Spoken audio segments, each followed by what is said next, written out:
boa tarde, boa noite. Estamos aqui com a Gabriela Soltelo, nossa convidada especial do quarto episódio do podcast Elas na Escrita. Gabriela Soltelo é escritora e jornalista, nascida em São Paulo, trabalha com literatura desde 2008, tem passagens em várias revistas e foi contemplada em 2018 pela primeira edição do edital de publicação de livros para estreantes da Secretaria Municipal de Cultura de São Paulo. O livro Ninguém Vai Lembrar de Mim é o primeiro livro, foi premiado pelo Prêmio Mix Literário em 2019. Correto? Tudo bem, Gabi? Corretíssimo. Tudo bem, Dia, aí com você? Tudo tranquilo. Queria agradecer a sua presença aqui hoje, você ter aceito o convite de estar conversando com a gente e trazer um pouco, né, da sua experiência como escritora. O podcast, ele tem a intenção de dar espaço a diversas vozes, não só no âmbito da literatura, mas no âmbito das artes em geral, a gente falar sobre a produção de mulheres, né, o que é que a gente está vendo hoje em dia, como é que a gente está produzindo, e especialmente nesse momento aí de caos e pandemia e crise em todos os setores da vida, né, te receber é muito importante, principalmente porque eu acho que os seus textos, eles colocam para a gente umas questões muito profundas.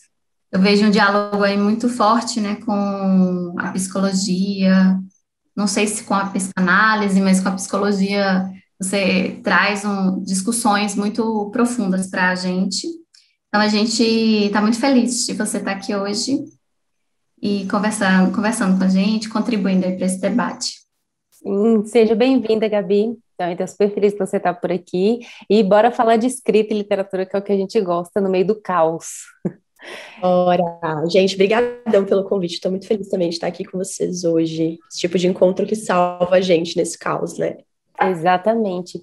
E falando em caos, Gabi, como que está a sua escrita nesses tempos de pandemia, que a gente já está indo, né, chegando em, sei lá, quase 2 anos daqui a pouco, não, mais de um ano ainda, mas isso está se prolongando de um jeito que a gente não sabe mais onde vai, ninguém sabia para onde ia. Como que isso tem se refletido, assim, e se isso tem afetado de alguma forma a sua escrita? Como tem sido para você ser escritora nesse período? Nossa, gente, eu acho que eu até esqueci que eu sou escritora nesse período, porque é um período muito instável, né? Eu acho que a gente pode dizer assim, acho que está todo mundo sentindo esse baque desde março de 2020, a gente já está em final de abril, quase maio aqui de 2021, gente. Ninguém esperava mesmo que fosse tão longe, isso não é mais novidade, mas eu acho que eu tive fases de escrita. No início da pandemia, fiquei muito chocada, muito travada.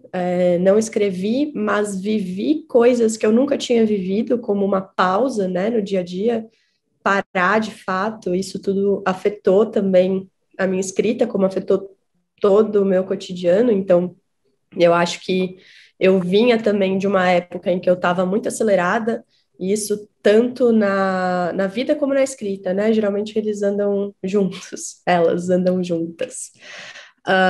Eu acho que assim que eu tive que parar, eu tive que olhar para muitos lugares que eu não estava olhando, que eu estava só empurrando, e empurrando, né, nesse cotidiano muito louco, de fazer muita coisa, de estar sempre fora de casa, de ter dificuldade de estar comigo, de parar, de me olhar, de entrar em mim, de prever até, né? 2019 foi o último ano antes aí disso acontecer e foi um ano muito intenso para mim também. Foi quando eu lancei meu livro, foi quando eu ganhei o prêmio, foi quando eu me expus enquanto escritora, foi quando eu mudei de casa sozinha, foi quando eu tive o meu espaço, o meu lar, meus movimentos sozinha, né? E também de muitos encontros, principalmente os literários. Eu acho que 2019 para mim foi muito essa veia da literatura pulsando, existindo, mas principalmente fora, porque o livro já estava escrito, né? Tudo que tinha de dentro já tinha sido escrito antes. Então, 2019 foi esse momento de expansão, de mostrar o livro, de me expor enquanto escritora. E 2020 veio e falou assim: volta aí algumas casas, fica aqui paradinha, aquieta um pouco e volta para o outro lugar da escritora, que é o de escrever de fato, né? Então, eu tive também um momento muito produtivo passado o primeiro momento da pandemia. Eu acho que, não sei nem afirmar quanto tempo demorou cada fase, mas acho que alguns poucos meses, assim. Eu fiquei mais travada e fiquei mais conectada. Primeiro, eu fiquei travadíssima de tudo. Falei, meu Deus, o que está acontecendo? Depois eu entrei numas de autocuidado, de tentar fazer coisas que eu nunca tinha tentado fazer em casa. Acho que muita gente passou por isso, né? Vou fazer uma receita. Fazer yoga. Coisas assim. Eu mesma... Eu passei, total. Até tentei, Pilates, mas... aeróbica. Alongamento, Eu já fiz aula de aeróbica. meditação. Você vê que durou bem, né, gente? Quando a gente tem esse dom inverso, ele volta, né? Enfim, de liquidificador, queimei várias coisas, não rolou. Mas tentei, né? Enquanto eu tentava isso, eu estava pegando material, né, para escrita também, sem nem saber. Às vezes, eu acho que a gente, né, que escreve tem isso, né? Qualquer estímulo é material.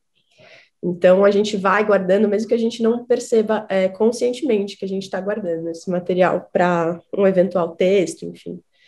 E aí, teve um determinado momento que eu me senti muito inspirada, acho que porque eu estava mesmo em contato comigo e em contato com esses estímulos pequenos que já significavam muita coisa, porque eu acho que a ausência de estímulo também faz com que a gente foque mais em outros. Então, por exemplo, vocês que também escrevem, acho que vão entender o que eu estou falando.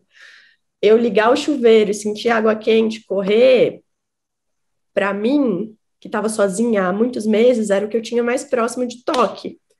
Era o que eu tinha mais próximo de uma presença que fosse, ainda que a água não seja viva.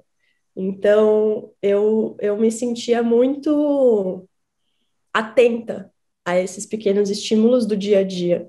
Coisa que antes era muito externa, né? Se você for ler meu livro, você vai ver que tem muito de centro, de rua, de São Paulo, de espaço, de encontro, de desencontro, mas nunca é uma coisa super só, né? Na verdade, quando é só, é por causa da ausência de alguém, não é porque tá só, né? Você percebe que quando eu escrevi nesse livro sobre a solidão, porque tem muitas passagens assim, ela sempre tinha a perspectiva de um outro. Não era uma solidão só, era uma solidão em contato com uma ausência, na verdade, de um outro. E agora não, nesse momento de pandemia, era só solidão por si, e digo que os textos não foram tão doloridos como aqueles textos sobre solidão com a perspectiva do outro. Apesar de terem sido tempos muito difíceis aqui sozinha, eu também encontrei um outro lado da solidão, que foi um encontro comigo, né? Pode parecer até clichê, mas olha, haja terapia, porque foi muito bom, por um lado, nesse sentido de estar de encontro comigo, que era algo que eu não fazia mais, porque eu só estava sempre fora, né? Sempre fora, buscando no fora, etc. Acho que se eu posso falar que teve uma coisa boa, foi essa, e a única, tá? Mas Assim, legal você trazer essa perspectiva desse olhar para fora e para dentro, principalmente eu achei muito legal da solidão. Eu acho que, né, boa parte das vezes que a gente vai pensar na solidão, a gente acaba pensando muito ela em relação aos outros mesmo, né? Essa solidão, ausência de sentir falta e aí transformar essa falta. Então, acho que deve ter sido muito legal você encontrar essa outra solidão. Para quem morava sozinha, né, principalmente nesse período, acho que deve ter sido um outro espaço, um outro encontro muito, muito mais profundo até, o que traz muito isso da escrita para a gente também. Exatamente. E eu Eu acho que escrever bastante mesmo em cima desse vazio, dessa ausência dos outros, mas não com isso como protagonista. Né? O protagonista era um pedaço de fresta de janela, era a água quente do chuveiro, era o meu gato olhando para minha cara e eu achando que eu estou me comunicando com ele em outra língua. Esses eram os protagonistas de ficar doida dentro de casa sozinha, né? Mas Com um está gato. se comunicando com ele. Com certeza. eu também acho que tem uma comunicação aí, né? Você falou que a água não é viva, mas eu acho que é, sabe? Eu acho que planta, água, né? O gato, acho que são formas que a gente até encontra para entrar em contato com algum outro elemento. Uma coisa que aconteceu muito foi que, de repente, surgiu um monte de pessoas aí gostando de planta, né? O É mercado de planta, verdade. matéria sobre como o mercado de plantas, né, ornamentais, plantas de casa, cresceu no ano da pandemia. As pessoas começaram a comprar planta porque precisavam cuidar de alguma coisa, Porque também, eu acho que também tem isso, né? Precisava ainda continuar cuidando de alguma coisa, porque é muito difícil cuidar de si. Eu acho que isso explica, inclusive, aquela primeira fase da pandemia das lives, assim, de tava o tempo inteiro todo mundo em live, o tempo, né? E Uhum. o semestre eu não aguentava mais live, por É exemplo. verdade. Tenho trabalhado fixo numa empresa atualmente, né? Trabalho na Deezer, e direto a gente tem reuniões assim. E eu li um estudo recentemente que diz por que que a gente está tão cansado, né, de reuniões assim, por Zoom. E aí falava o seguinte, falava que a gente não está acostumado a ver rostos tão perto, se não for para combater, então para brigar. Então o nosso corpo naturalmente, por ver os outros rostos, já fica em alerta e já fica pronto para algo tenso. Ou dois, para sexo. Então, como a gente não realiza nenhum nem outro, a gente nem briga, nem a gente transa com as pessoas com quem a gente está. Gente, isso não é um flerte, tá? Com as pessoas com quem a gente está no vídeo, a gente. É isso, a gente Eu entra. sei, você sempre que me vê, você fica assim, com esses flirts. Não vou dizer que sim nem que não. Vocês que lutem aí para entender se é verdade ou não. Mas é isso, sabe? A gente fica cansado, a gente não está Sim, acostumado. A gente está acostumado com presencial, e mesmo presencial não são tantas caras juntas perto de você e te olhando, é verdade. Ou a sabe? gente se olhando também, né? Que eu acho que gera também esse cansaço.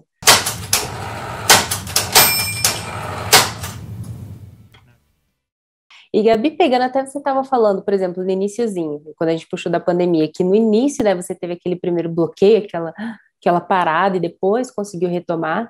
Queria saber um pouquinho como que você lida com bloqueios criativos, ou se você já teve bloqueio na escrita em outras fases, ou se isso não é um tema muito presente para você, porque tem muita gente que tem essa história, né? Ai, meu Deus, bloqueio criativo, bloqueio na escrita, o que que eu faço? Eu queria saber se você já passou por esse caminho e se já passou, o que que você costuma fazer para sair daí? Nossa, com certeza, passei e passo diariamente. Na verdade, enfim, eu tenho muitos estímulos que me fazem ter a desculpa de hoje eu não vou escrever, né?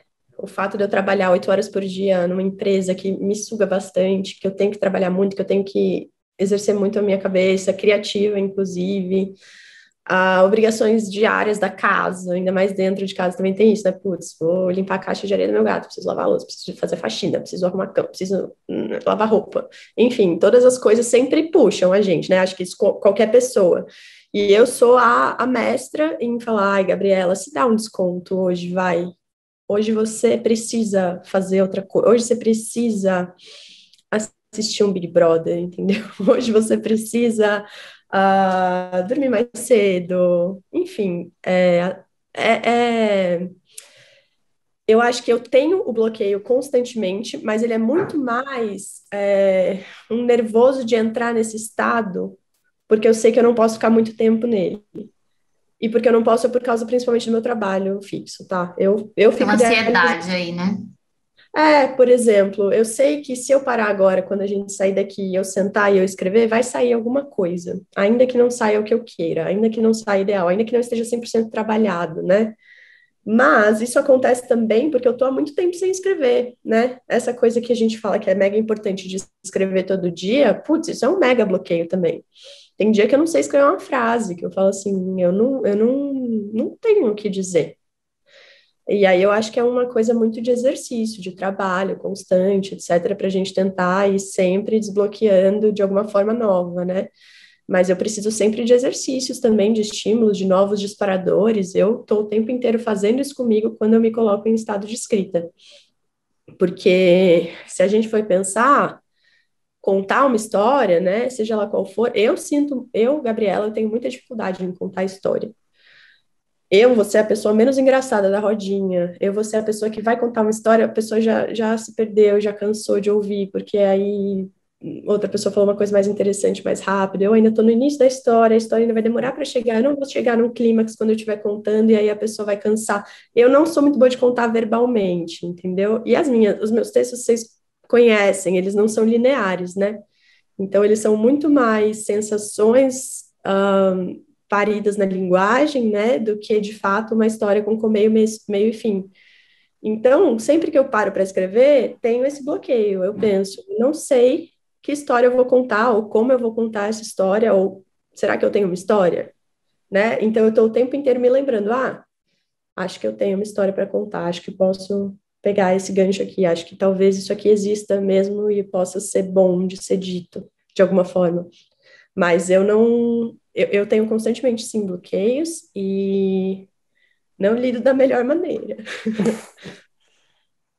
Você acha que os bloqueios eles têm a ver também com essa ansiedade, ser uma pressão, ainda que não seja uma pressão assim expressa, de publicar, também, assim, de pensar, eu preciso ser, eu só minha escrita só funciona, ou só tem validade se eu estiver publicando isso?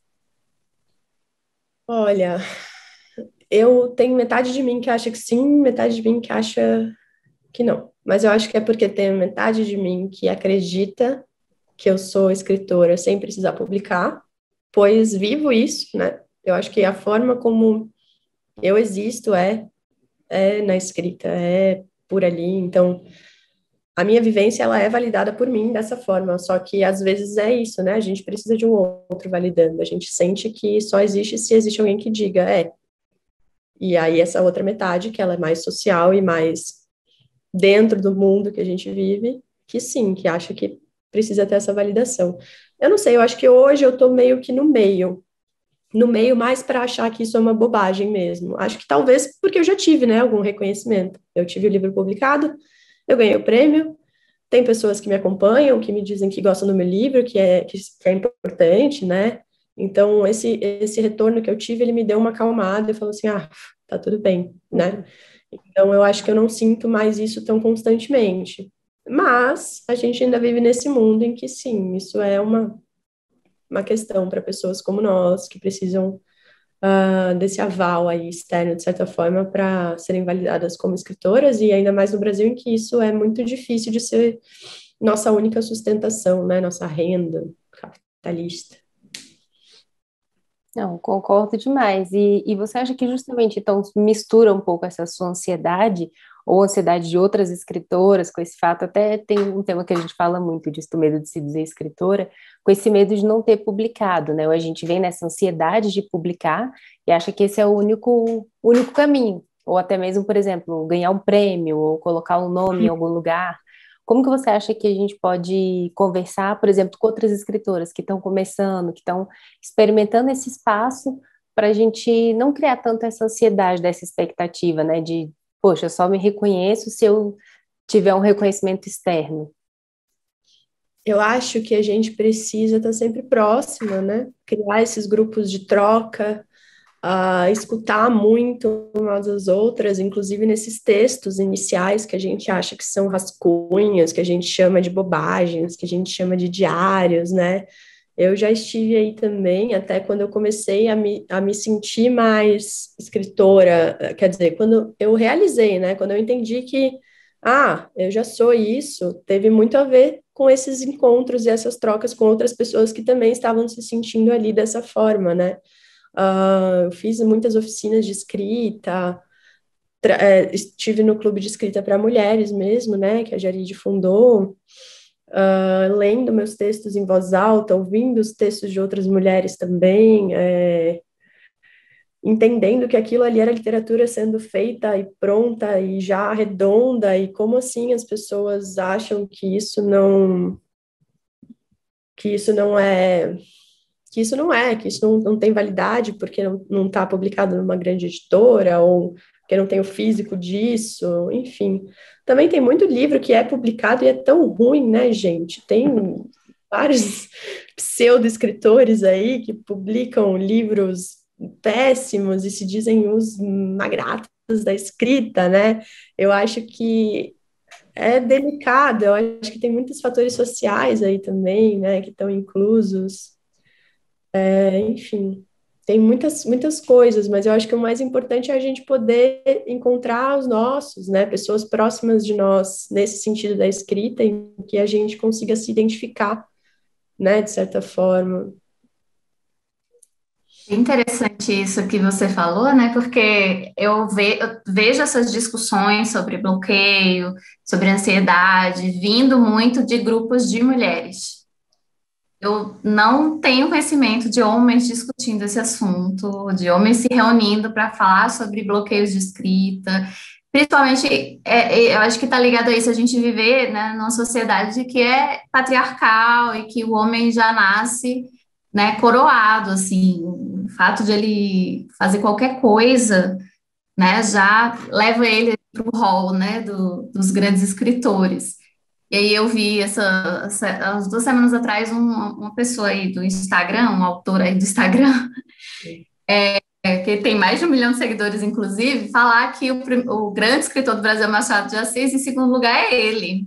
Eu nunca tinha ouvido falar, eu só ouvi falar por conta dessa história que saiu, uma Aí eu vou matéria lá. querer saber quem é, Dia. Aí eu vou contar depois o babado, né? Não vou. Mas assim, eu acho que muita gente, quando eu vi, deve ter visto aí, principalmente no Twitter, isso rolou muito no Twitter. Deixa o arroba aqui. Vou deixar. E aí o cara disse isso, assim, tipo, o melhor escritor do Brasil é Machado de Assis, eu sou o segundo melhor. E aí, o tom da reportagem era um tom muito, assim, irônico. A repórter deve ter se divertido muito fazendo, porque ela soltava, assim, umas coisas bem irônicas e sarcásticas, que ele não se deu conta, inclusive, né? E para você ver como é essa arrogância desses homens, e a gente está aqui o tempo inteiro, né? A gente trouxe um assunto como esse para o podcast, porque é um assunto que está em alta para as mulheres estão o tempo inteiro duvidando de si, e pensando nesses bloqueios, e fazendo cursos e oficinas para desbloquear, né? Para se reencontrar, para aceitar a sua escrita, para aceitar se dizer escritora, e isso é algo que é muito estrutural, que eu espero que nós sejamos a última geração de mulheres passando por isso, sinceramente, assim, que as próximas gerações, elas adquiram aí um pouco mais de autoconfiança, sabe? Que é muito cansativo também lidar com isso, lidar com a gente se sentir o tempo inteiro incompetente, né? É curioso, né? Porque se um homem escritor é criticado, ele vai ficar muito doído, né?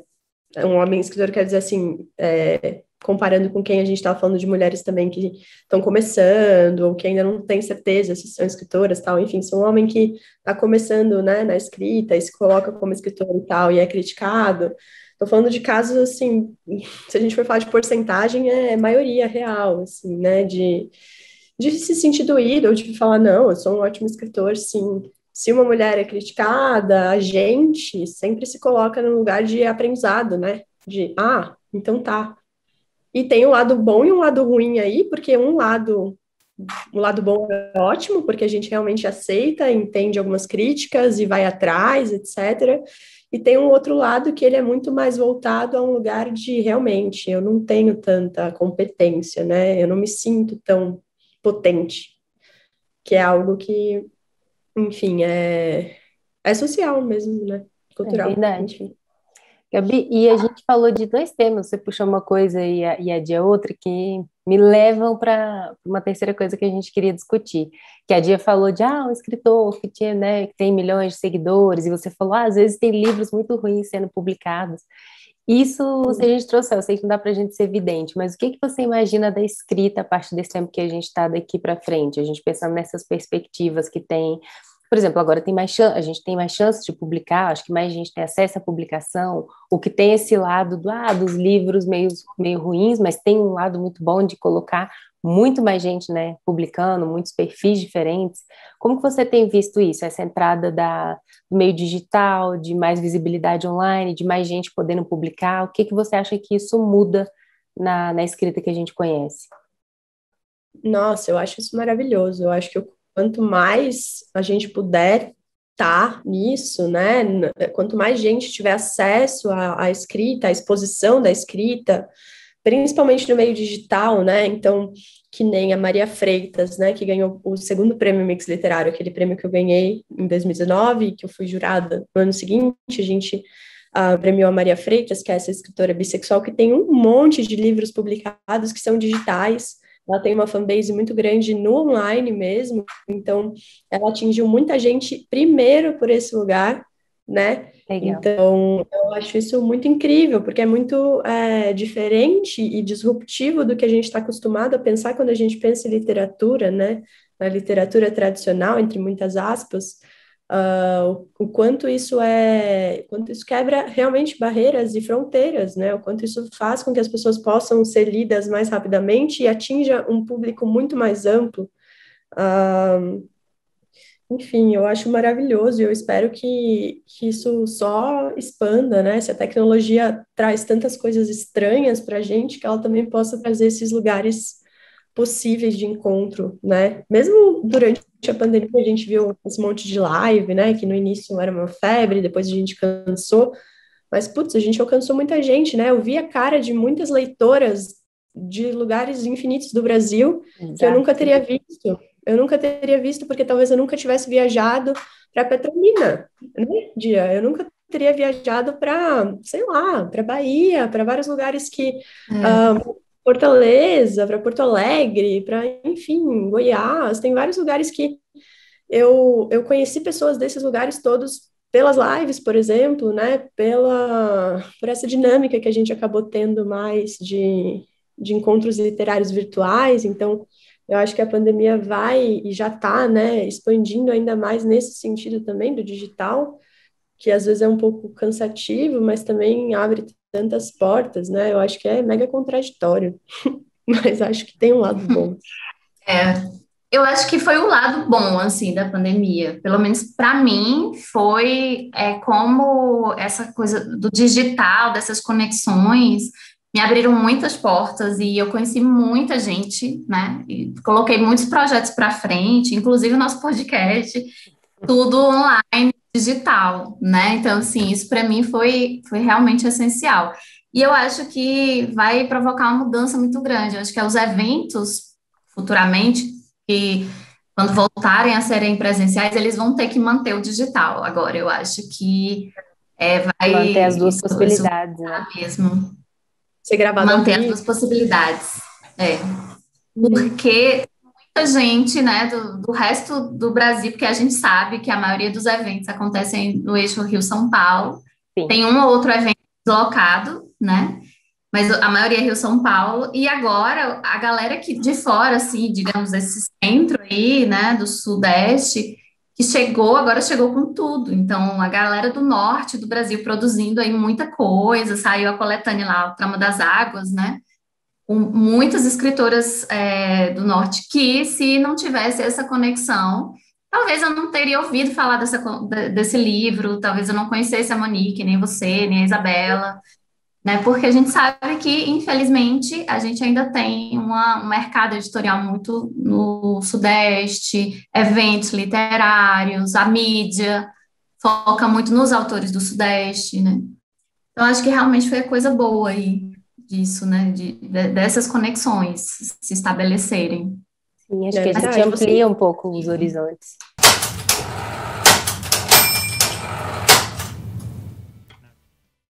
E Vocês duas também eu conheci aí no digital, né, gente? exatamente. Eu tive ainda isso, né? Eu agora aqui em São Paulo, mas boa parte das pessoas escritoras que eu conheci nos últimos anos foi digital, né? Aliás, nos últimos anos, gente, eu tô com a percepção de tempo muito atrapalhada. Eu tô achando que já se passaram 5 anos, mas ainda são só um ano e, Vai sei lá, ver que 2 meses. já. Mas parece, né? Cada dia é um Eu tô toda ano. hora falando todos esses últimos anos, como se fossem muitos anos, Sim. eu tô meio perdida. Gabi, Não, cara, isso tá tão louco que só. Isso tá tão louco que Aqui. essa noite eu tive um sonho que eu tava, tipo, numa feira e tal, e eu só conseguia pensar, nossa, e essa aglomeração? E não era, e no sonho não era porque não tinha ninguém de máscara. caramba, Mas eu pensava que a aglomeração é essa, gente, a gente não podia estar aqui, enlouquecida dentro do sonho. Nossa, meu eu super me Deus. identifico. E quando eu vejo um filme antigo, feito antes da pandemia também, as pessoas tudo perto, assim, no bar, me dá uma felicidade, me dá um nervoso. Eu olho aquilo e falo, gente, Nossa, sai e quando daí. aparece um story de uns 2 anos atrás, eu chegando aqui em São Paulo numa festa, eu falo, gente, olha isso, eu no meio desse tumulto, que Cara, era muita loucura. gente. Olha, realmente, era muita gente grudada antes. Eu fico chocada. Muita. Eu acho que isso vai mudar também o nossa perspectiva de espaço. Tem essa sensação. Eu fico pensando, eu pegava muito o metrô ali, aquela ligação da linha amarela, 6h30 da tarde. Eu nunca tinha visto tanta gente na minha vida antes de eu pegar esse metrô aqui em São Paulo. É, um Então, isso absurdo. vai mudar muito também. E, Gabi, Nossa, a gente aqui falando um pouquinho de futuro e mudanças, que até para a gente ir começando a encerrar a nossa conversa, como que está a escrita do seu novo livro, assim, o que que mudou um pouco em relação ao seu livro anterior e o que que você acha que mudou em você enquanto escritora nesses últimos tempos? olha, mudou bastante, viu, Isa? Na verdade, esse novo livro, assim, eu acho que tem uma coisa sobre a minha escrita que, apesar de ela ser diferente hoje, ela ainda tem algo que permanece, né? Eu acho que a Dia concorda, porque teve uma vez que a gente estava falando e ela falou de uma característica da minha escrita que eu nunca esqueci, Dia. Você falou que tinha um lugar de falar do outro, mas puxar para mim, né? Para o eu lírico, para a pessoa em primeira pessoa que está escrevendo ali. Então, na perspectiva da escrita, eu acho que sempre vai ter um viés que é um viés próprio da personagem que está ali, né? Nesse meu próximo livro, eu tenho pensado em três personagens, pelo menos, né, diferentes, mas não vai ter tanto essa perspectiva de um outro ser humano, né? Não vai ser isso que vai atravessar, porque eu acho que no Ninguém tem muito isso, tem esse atravessamento de muitos seres humanos ali, muita aglomeração, tem muito corpo junto com corpo, tem muita treta junto com treta, tem muita coisa acontecendo, e muita ausência também de ser, que nem eu falei ali agora há pouco com vocês. Eu acho que nesse outro livro, não, ele tem um lugar um pouco mais desse encontro com o que não é humano, né? Eu acho que já existia um pouco disso nas meus escritos antes, mas eles tinham sempre esse outro em perspectiva. Agora é como se eu desse uma limpada, né? Tirasse mesmo essas aglomerações, passasse um álcool gel e pensasse, bom, agora eu vou pegar aqui essa sensação que ela não depende de um outro ser humano, né? Então eu posso estar falando muito mais sobre tempo, sobre memória, sobre morte, sobre sonho, sobre loucura. Esses são meio os pilares e tudo muito dentro da cabeça dessas personagens que eu estou criando. Então, eu acredito que toda história se conta mesmo dentro de uma cabeça, né? Porque, enfim, o que que é uma narrativa, senão uma perspectiva, né, traçada por alguém, uma edição. Então, a minha ideia é seguir escrevendo com imagens, né? Então, acho que isso não muda, eu acho que eu tenho muita coisa da imagem e da sensação na palavra, mas já não tem tanto essa presença barra ausência de um outro em perspectiva, observando ou acompanhando, ou estando ou não estando. Eu acho que é muito mais um encontro dessas outras sensações, que as sensações são personagens também. Eu acho que isso já está um pouco presente na sua literatura mais recente, assim, as coisas que você tem publicado no Instagram, aquele conto da revista Filos, da Terniteira, que foi um conto bem importante, assim, para mim, que apareceu no momento que eu estava, assim, com raiva do meu livro, do livro que eu estava escrevendo. Então, foi um conto muito, muito legal de ler naquele momento, assim, porque meio que me trouxe para mim de novo, assim, me colocou. E isso está muito presente, né? É um conto muito de sensações. Ele é muito fluxo de pensamento e sensações, assim. Qual o nome Eu do acho que conto, Dia? Eu vou procurar para ler, não li ainda. Terniteira está na revista Filos. Legal. Tá no site, eu posso mandar para você depois. Ah, eu Tá aqui quero. uau, aquelas. Nossa, esse conto é maravilhoso e foi muito interessante que a gente já conversou sobre isso. Ele gerou muitas interpretações diferentes, né? E Uhum. comigo, pegou muito na coisa mesmo de fazer eu olhar de novo para mim e me aquietar de novo, assim. eu estava numa fase muito agitada, muito meio nessa coisa de bloqueio, né, barra urgência, e ele me trouxe, assim, de novo para mim, assim, foi muito inspirador também, eu acho. Então, eu acho que Sim. isso está aparecendo muito na tua escrita, quando você não está postando muito, você não está muito presente ultimamente nas redes, mas quando você chega, teus textos estão com essa pegada, assim, mais introspectiva, mais abstrata, assim.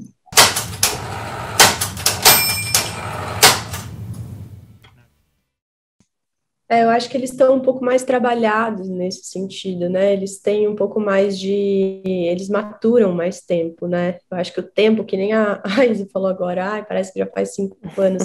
Eu acho que isso se reflete na escrita também, né? Tem um texto que, por exemplo, esse último que eu escrevi, que saiu na revista Continente, depois eu passo para vocês também, porque são esses frutos da pandemia, né? Entre aspas, são textos que surgiram nesse momento e eu acho que eles têm uma carga pandêmica também, ainda que não seja. Oh, meu Deus, estamos numa pandemia, janelas, etc. Que acho que isso aí também. Vai ver muito livro ruim disso aí também, eu acho. Mas eu acho que existe esse espaço maior, né? É como se tivesse um espaçamento maior nesses textos, sabe? Não é tipo um texto normal, Sim. tamanho 2, blá, blá, blá. Tem um espaçamento maior, porque eu acho que tem essa sensação de tempo mais arrastado e também de palavra que fica mais tempo maturando ali, de sensação mais tempo maturada também, e tudo isso acho que vem junto com essa sensação estranha que a gente está com relação ao tempo. Sim, eu acho que a pandemia trouxe um amadurecimento meio forçado também, para quem está preocupado com a situação. A gente sabe que vai ter muita gente que pandemia ou não pandemia, tanto faz, mas para quem realmente se isolou, para quem realmente se preocupou, né, com toda a situação, trouxe um amadurecimento forçado. Eu sinto isso, inclusive, na forma como eu sinto que eu sou outra pessoa do ano passado para cá, né? E eu acho que muita gente tem essa mesma sensação de ter vivido anos em um ano, né? Ter passado assim muito tempo em um ano, né? E é algo que eu acho que vai mudar também a nossa forma de escrever, né? A nossa forma de comunicar, porque eu acho que a gente estava muito acostumado a uma comunicação mais do toque, então ela atravessava de outras formas, e agora com essa distância que se impôs, a gente precisa às vezes até dizer mais para poder dizer aquilo que a gente queria dizer, né? Nossa, concordo muito. Sensação. Inventar mais também, né? Porque a gente tem vivido menos, se a gente for pensar em termos sociais, né? De Sim. contato.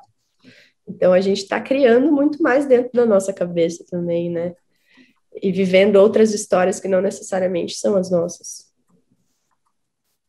Essa coisa de experimentar outros ares, né? Principalmente para quem gosta de viajar ou de sair, Nossa, nem me fale. olhar as pessoas na rua, uma coisa que eu sempre gostei de fazer, ir caminhar para ver as pessoas. Escutar pedaços de conversa no metrô, ver alguém fazendo alguma coisa esquisita, realmente isso fazia uma diferença grande. A gente tem que exercer muito mais nossa criatividade agora. Tem que ilustrar pra caramba os estímulos poucos que a gente tem para tirar alguma coisa dali, né? Sim. E Gabi, com relação à leitura, você conseguiu ler nessa pandemia? Gente, Conseguiu ler? eu tive um boom de leitura uma época que eu li, caraca, em um mês, eu acho que eu li assim uns 12 livros. Eu li muito. Caramba, Mas assim, foi um mês. meu Deus, Vai, acho que dois meses assim intenso, mas isso assim, passou a primeira fase do aí veio a fase do cozinhar, não deu certo. Aí veio a outra fase, que foi essa de entrar mais, escrever, e aí eu li muito porque era o que eu tinha de inspiração, inclusive, de novo. Foi incrível, foi ótimo, fazia tanto tempo que eu não entrava e ficava horas lendo. Isso foi muito bom. Aí depois eu mudei de novo de emprego e aí eu não consegui mais parar para contemplar a leitura tanto, né? 2021 eu li muito menos já, mas 2020 teve uma época aí, uns 2 meses que eu li muito, e foi muito bom. depois fui lendo um pouco menos, e agora eu tô retomando. Isso também que eu contei para vocês, né, que eu tô com esse plano de morar mais perto da natureza, enfim, vou mudar para o mato agora, para o meio do mato, isoladinha. Isso também vem dessa vontade de me conectar mais com esses espaços e tempos mais quietos. É muito louco, porque no início da pandemia eu vi esse fervo murchar. Eu moro do lado do Largo Santa Cecília. O Largo Santa Cecília estava o tempo inteiro fervendo. Toda sexta-feira tinha samba, muita gente na rua. De repente ficou vazio e silêncio. Por um lado, foi um alívio, assim, também. Você fala, uau, a cidade deu uma quietada. Que estranho, mas que interessante também essa perspectiva. Mas ainda assim, o tempo inteiro, eu vejo 1 milhão de janelas da minha casa. Eu sei que tem muita gente acontecendo, muita vida. Tenho muita vontade de ir para um espaço em que seja o mato, que o máximo de vida que tenha sejam os bichos, sabe? De me conectar um pouco mais com isso, eu, meu gato, falando em 1000 línguas, enfim, para conseguir conectar mais esse espaço, né? De escrita também, de acalmar e de outras perspectivas, outros estímulos que não tantos, ansiedade, enfim. Eu acho que uma das coisas que tem me sufocado muito é a minha visão da minha janela. Mesmo, desde o início, porque eu mudei de apartamento logo no início da pandemia. Eu moro no 4º andar, num lado da cidade que é um lado que é o único condomínio de prédio é o meu, o resto é tudo condomínio de casa, então eu vejo mais os telhados das pessoas. Só que eu moro do lado de um condomínio desses novos ricos, assim, do agronegócio. Então, assim, todo final de semana é festa, é pancadão, é paredão. É angustiante, assim, angustiante. Aí eu tenho que fechar todas as janelas, eu fecho tudo e me isolo para eu não ver isso, porque é angustiante demais, assim, para mim, sabe? Então, eu acho que é algo, assim, que vai ser uma experiência muito legal para você ir para um lugar mais isolado. Eu tô querendo muito fazer isso também, assim que eu puder, assim, mudar de casa, mudar de bairro, mudar de lugar mesmo. Ir para um lugar mais afastado, perto de água. Estou sentindo falta de ter água por perto e tal. Também. A água também é viva, né, Dia? É água viva, gente. Não vai dizer que a água é morta, pobrecinha, tem células e moléculas ali. Tem que ter aquela experiência, né? Tem uma experiência que se você pega 2 copos de água e para um você fala coisas muito bonitas, para outro você fala coisas feias. E aí, a água, geralmente, você vai falar coisas feias, ela vai ficar escura. E a outra, ela vai ficar mais límpida. E quando ela é vista no microscópio, ela forma umas imagens bem bonitas, assim. É real? Olha aí. É real, é real. A cara da Gabi. Eu vou fazer, eu vou te marcar. Faz. Você pode fazer de vários jeitos. Se você quiser uma experiência mais visual, você pode botar grãozinhos de arroz dentro. E você vai ver isso de forma mais. Acho que é Mas melhor. na porque hora, sim, ou tem que ficar Não, vários na hora dias? não. É alguns dias. Você vai trabalhando a água. Então, elas não podem estar uma outra, né? E aí Não podem escutar. um é o que você estímulo diz. positivo, um é estímulo positivo e a outra é estímulo negativo. Gente, é claro que não é um ser senciente no sentido nosso, né? Não tem um sistema nervoso como o nosso. Planta também não tem sistema nervoso, mas planta é uma coisa também que se você não cuida dela, deixa ela de lado, você vai lá, bota água, vou botar só água na planta. A planta não vai sobreviver muito tempo só com aquela água ali, ela precisa de carinho, né? Ela precisa de cuidado, de sentir que está sendo Gabriela deu uma olhada. Eu acredito nisso. Não, é porque a Gabriela deu uma olhada ali para trás, eu achei que ela estava olhando para as plantas, assim, pensando há quanto tempo eu não converso com elas. Gente, eu super acredito nisso. Gente, olha só que legal, eu plantei essa daqui ontem. Olha que bonitinha. E ela já tá nascendo uma nova aqui, ó. Nasceu hoje. Nossa, plantou ontem? Tá vendo? Acho que essa com elas. Tô me dando Como bem. é o nome dessa planta, gente? Eu já tive uma dessa, morreu, a pobre. Tem que ter nome, que nem peixe. Não é nome próprio, é o nome da planta mesmo, a espécie. Mas eu vou dar um nome para ela agora, porque senão ela vai morrer, segundo a Ai, ai, gente. Não, ela tem um nome científico, pô. Gente, eu acho que é isso. Eu não sei se dá tempo, antes de encerrar, de eu fazer uma última perguntinha. Acho que pode ser um pouco mais rápida, mas é que é uma pergunta mais de rotina, então eu acho até legal trazer. Gabi, você que trabalha, você até falou, você tem, né, um trabalho fixo, então, e que até te puxa bastante, te manda bastante. Como que você faz para escrever literatura? Você tem alguma rotina de escrita? Você tem horário? Ou você vai um pouco mais livre? Como que é esse seu processo?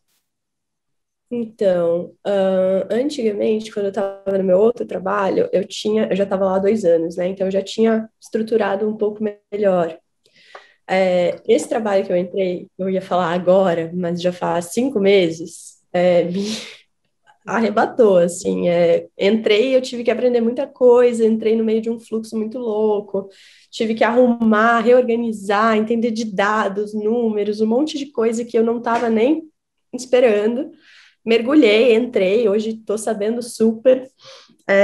Tá sendo muito legal, tenho chamado de MBA de marketing, assim. Tá sendo um baita aprendizado, mas assim, me puxa muito tempo, muita energia. Eu termino de exausta. Semana passada a gente até tentou gravar, né? Eu falei, gente, estou cansada. Que bom que deu certo hoje. Enfim, ontem também teve um feriadinho aí, né, para dar uma aliviada. Mas eu entrei nesse fluxo e fui. Antes de eu entrar nesse trabalho, eu estava muito mais presente até nas redes, né? A Dia falou, está ausente. Eu comecei a ficar muito mais por causa desse trabalho, porque antes eu tinha um manejo maior ainda de lidar com o trabalho, né, fixo e a literatura, porque até quando eu lancei o livro, tudo mais, eu estava naquele outro trabalho. Uhum, Esse outro que me puxou para um outro universo, acabei ficando mais ausente de tudo. Então, eu tenho escrito quando eu não me saboto, uhum. basicamente, recentemente. E quando eu consigo respirar um pouco, porque realmente eu tenho ficado muito, muito, muito cansada. Mas tem sido mais aos finais de semana. Uhum. Aos finais de semana ou quando existe um tempo em que eu não estou com a cabeça ligada no meu dia a dia de trabalho, o que não recomendo, acho uma merda. E eu estou tentando, inclusive, mudar todo o meu estilo de vida, indo para o mato também, para que eu consiga estabelecer uma rotina de, por exemplo, acordar mais cedo e ter esse Uhum, momento ainda antes de ligar essa chave, porque a minha cabeça ela precisa estar limpa.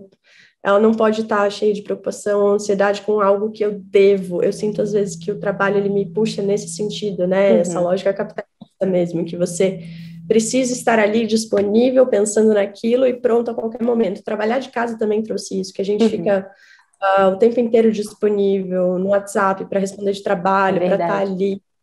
Então, se eu acordo mais cedo, as pessoas ainda não acordaram, ainda não estão me chamando para o trabalho, então eu posso focar em outra coisa. Eu estou com essa ideia, agora mudando Legal. também, de acordar mais cedo, de dormir mais cedo, para poder aproveitar mais a manhã para escrever, por exemplo, para entrar nesse outro lugar, nesse outro contexto que faz com que a gente. Foi o que eu falei, eu preciso ficar ali um tempo para que algo Uhum. realmente exista na escrita, né? Não consigo escrever um negócio meio tocado e comecei a trabalhar, depois escrever de novo no meio, enfim, eu preciso de uma concentração, de um espaço para isso. Não, mas é legal Então, também isso que você trouxe para a gente entender que a gente pode se adaptar, né, a diferentes rotinas, querendo ou não. Você teve, né, um espaço com certo trabalho antes, outro agora, está buscando outro. Então, acho que é legal até a gente, né, lembrar para as pessoas que não precisa se desesperar de tentar se encaixar a sua rotina na rotina ou nos processos de ninguém, né? Cada um vai se movimentando ali como pode.